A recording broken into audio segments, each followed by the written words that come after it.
झेप मराठी, आरसा महाराष्ट्राचा। महाराष्ट्राच्या राजकारणात एका पाठोपाठ एक मंत्री वादग्रस्त ठरण्याची जणू मालिकाच सुरू झाली आहे।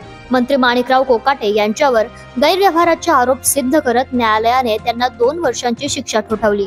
त्यांचे मंत्रिपद जाणार काय ही चर्चा सुरू असतानाच मंत्री धनंजय मुंडेंचा राजीनामा घेतला गेला।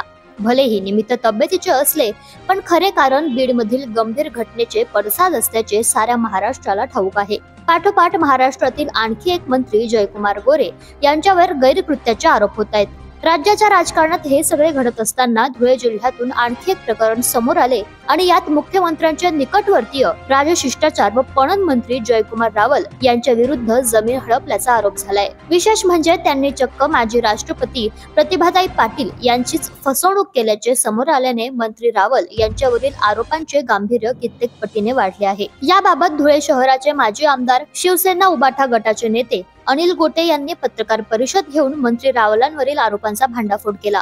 त्यांनी सांगितल्यानुसार दोंडेच्या शिवारातील गट नंबर 403/1/3 आणि 404 मधील 10 हेक्टर 38 आर म्हणजे तब्बल 26 एकर जमीन प्रतिभाताई शेखावत पाटील यांनी मंत्री जयकुमार रावल यांचे आजोबा यांच्याकडे सांभाळण्यासाठी दिली होती। मात्र या जमिनीवर पीक पाणी लावून कोट्यवधी रुपयांची जमीन हडप करण्याचे कारस्थान रावल परिवाराने केल्याचा आरोप गोटे यांनी केलाय। यासाठी मंत्री रावल यांनी जमिनीचा ट्रस्ट करायचा आहे असे भासवून मातोश्री नयनकुवर रावल, पत्नी सुभद्रा राणी जयकुमार रावल, बहीण पंचरत्न जितेंद्र सिंग रावल आणि हंसा राणी जितेंद्र सिंग रावल यांच्या अधिपत्याखाली ट्रस्ट बनवून प्रतिभाताई पाटील यांची फसवणूक केल्याचे गोटे यांनी सांगितले। देशाच्या पहिल्या महिला राष्ट्रपती आणि महाराष्ट्राच्या सुकन्या श्रीमती प्रतिभाताई पाटील यांना त्यांच्या मावशीकडनं 26 एकर जमीन मिळाली। ही जमीन जयकुमार रावल यांच्या मातोश्री यांची सख्खी बहीण यानंतर यांची पत्नी यांच्या नावाने बोगस स्थापन करून हडप केली।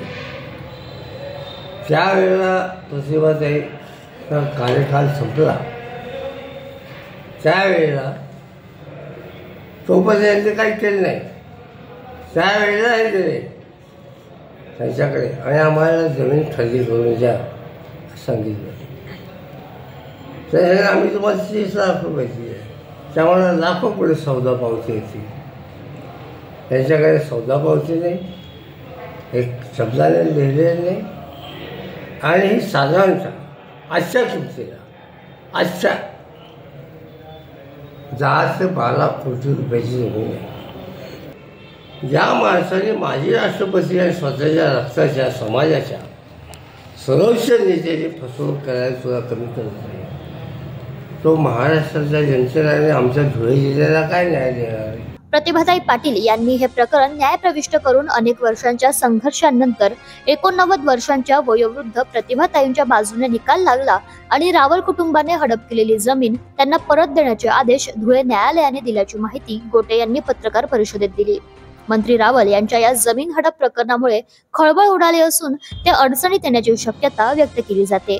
अशाच वेगळ्या आणि ताज्या बातम्यांसाठी पाहत रहा झेप मराठी, आरसा महाराष्ट्राचा। संपादक प्राध्यापक अनिल चव्हाण, धुळे।